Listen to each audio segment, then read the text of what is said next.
Hello again and welcome. I'm Adam Lloyd. The body of 43-year-old Grant Price was found on the spit at Keyhaven on Friday, the 28th of January 1994. If you haven't been there, Keyhaven is a beautiful spot on the south coast of England. It lies at one end of the shingle bank which juts out into the Solent, known as Hurst Spit, which leads to Hurst Castle. Grant, who lived at nearby Leon Solent, was an accountant who worked for Southampton City Council. He was married with an 11-year-old daughter and 9-year-old son. His wallet and personal papers were later found on a track in Cosham, near Portsmouth. It had been 6 days since Grant had apparently been abducted, in the middle of the afternoon from a car park in nearby Gosport, where he'd been shopping with his 9-year-old son.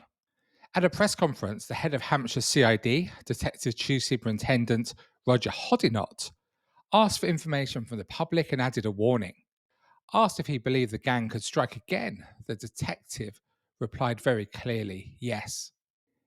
He confirmed the rumours that Grant's body had multiple stab wounds, and he said that detectives were open-minded on where Grant was killed, saying it was possible he'd been killed elsewhere and his body taken to the isolated spit by boat. He said it was believed that Grant had been dead for at least 28 hours, but potentially significantly longer than this. The detective continued that Grant's young son, David, was left stranded in a shopping centre when his dad was abducted in his own car by the men suspected of killing Grant. The detective confirmed that his bank card was used on the Saturday by another man, not Grant, at the NatWest Bank and the Trustee Savings Bank at nearby Alton. 2 successful attempts to draw money were made and 3 unsuccessful attempts. Later that afternoon, the card was also used in Winchester and in Portsmouth on the Sunday and Monday. Had Grant been with them at the time, presumably being held captive, or had he already been killed by this point?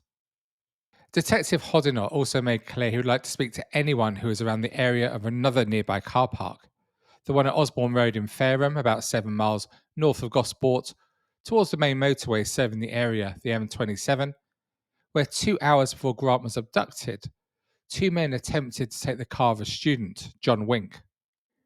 John just wasn't having it, and for his troubles, he was stabbed both in the leg and in the hand. Following this incident, someone who called themselves Mr. Harvey called an ambulance, but he's not being traced. Who was he, and did he hold vital information? The 2 men who carried out the attack were described. The first was thought to be about 19 or 20 and wearing a light coloured woolen hat with the rim turned back and a lumberjack style shirt. The second man was a similar age, maybe even younger, but with brown spiky hair, and he may have been wearing a red check shirt. Behind the scenes, police officers were working flat out to find whoever had murdered Grant. One of the most difficult and heartbreaking parts of the investigation was speaking to the key witness, Grant's son David, to discover just what he knew.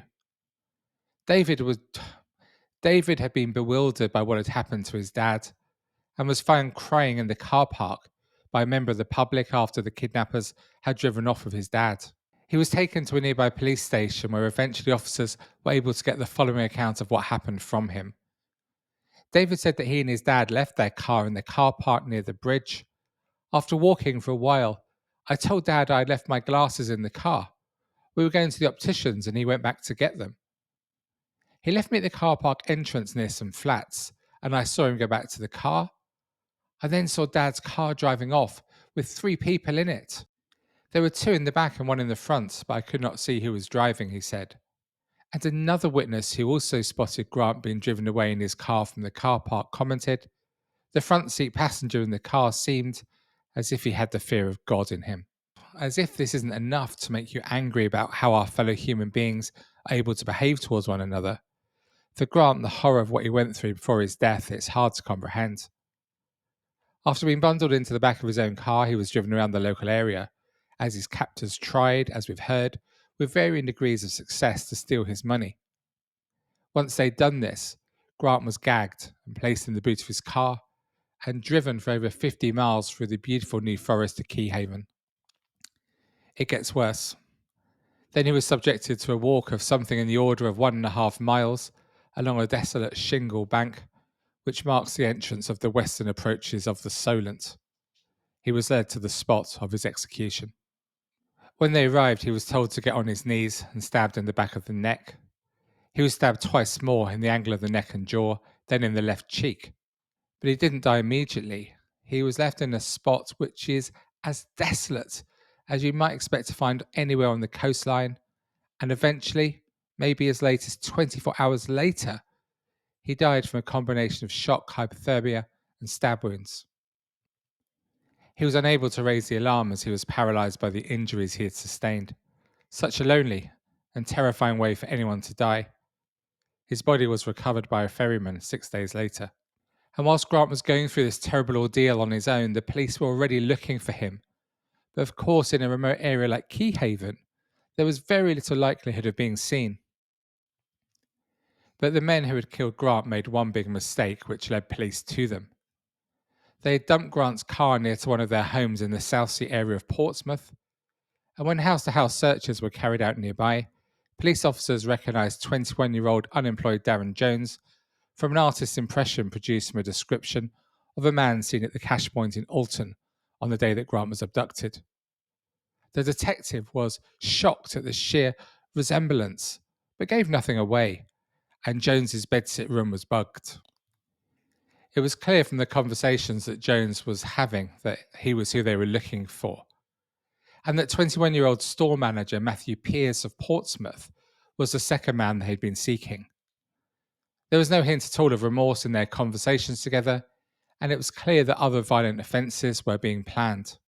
The information picked up by the bug was enough to arrest Jones, who immediately admitted kidnap, but said that the other man involved had carried out the murder of Grant Price. Pearce was arrested, and he too admitted kidnap, but as we hear so often, he put the blame for murder firmly with his partner in crime, Darren Jones. They always turn on each other, don't they? He said their aim that day being to steal a car which Jones could use that evening for a petrol station robbery. It's easy to sometimes have a certain perception of some of the people in our stories, not in a positive way, but Jones came from a decent home and his mum was a magistrate. Pearce did have previous convictions causing death by dangerous driving in a car taken without consent, and Jones had carried out a robbery of a building society with a firearm, which made him only £900. He was unemployed and lived by burglary and the stealing of bikes. Before this, he'd been of good character, whatever that means, and in good steady employment. Pearce was, it seemed, quite an immature show-off, and when he was bugged by police, he couldn't stop himself boasting that he was a hitman. He was also just weeks away from joining the army, and detectives wondered if he'd been motivated by money to clear all his debts before he joined the army, which was a prerequisite of joining up. Darren Jones also had aspirations to join the military, but he'd been unsuccessful in an attempt to join the Royal Marines. From the interviews with both men, it appeared that robbery was the motive, but quite how this led to such a terrible murder was unclear. They both said they went to Fareham to steal a car. They had no tools or keys, and both denied knowing how to short an ignition system. One had an imitation pistol, and the other a commando-style knife. Each said the other had secretly taken cable clips, which is significant, as these clips can be used to tie a victim's hands and feet. After 3 hours of wandering the car parks, they attacked their first victim on the 4th floor of a multi-storey. This was the student John Winks we heard about. They demanded his keys at gunpoint, but John refused 3 times. So Pearce stabbed him through the hand and thigh, and his accomplice Jones also joined in. With attention being drawn to them in the busy car park, they ran off. The two men then went to Gosport and again hung about car parks until about 3:15 p.m. when they approached Grant Price, probably when he was opening the back door of his car, and they pushed him inside. In a village near Petersfield, he was tied and put in the boot. By now, the two men had extracted from him the PIN number for his bank card, and at both Petersfield and Alton, they made various attempts to get money from cash machines, extracting £100 twice. £200 was Grant's daily limit. By now, it seems they decided that as Grant had seen them both, he should be killed. And Pearce knew of the access to Hurst Spit at Keyhaven, as he was a keen fisherman. By 7:15, the car was in their vicinity, and this is when Grant was attacked. During their trial at Winchester Crown Court, Jones and Pearce both admitted kidnapping Grant, but they both blamed the other for killing him. The trial heard the most dreadful evidence. Michael Hubbard, QC for the prosecution, said the accountant must have known that the long forced walk along the shingle bank was going to be as likely as not his last. He told the jury the manner of his death was as callously cruel and chilling and calculated as one can imagine. Jones said that he didn't know that Grant was going to be killed, saying that he waited in the car while Pierce alone took him along the bank, returning to say he had murdered him. But Pierce, he told a very different story. He said he thought Grant would be put in a boat as he and Grant followed Jones along the shingle bank. Once they reached the end, he told how Jones told Grant to get on his knees, enjoying the power he had over the terrified man. When he was on his knees, he saw Jones stab him and then smile. I was terrified, Pierce told the jury. I'd just seen a man killed, a man I'd been talking to for a good period of that day, saying it was going to be okay. The jury found both men guilty of murder. The judge told the two men, the very concept of this murder horrifies all decent people. To kidnap a man, to leave a little boy standing there in the street, to cart him about the country, then that long walk up to the beach chills the blood. How could anyone be so cruel and heartless as you? It's impossible to understand. The lead detective said, I believe their motive was robbery, and as it went along, their fantasies took over. Individually, they are violent men in their own right, but put them together, and they are a cocktail for disaster. Imagine two young blokes, macho men, physically geeing each other on, and they did fantasize an awful lot. They fancied themselves as being good criminals or hotshots in the army, he said. The object of kidnapping Mr. Price was robbery, but as it went on, their fantasies took over, and he paid the ultimate sacrifice of their fantasy. It's so shocking to hear, isn't it? What an unnecessary attack and an unnecessary death.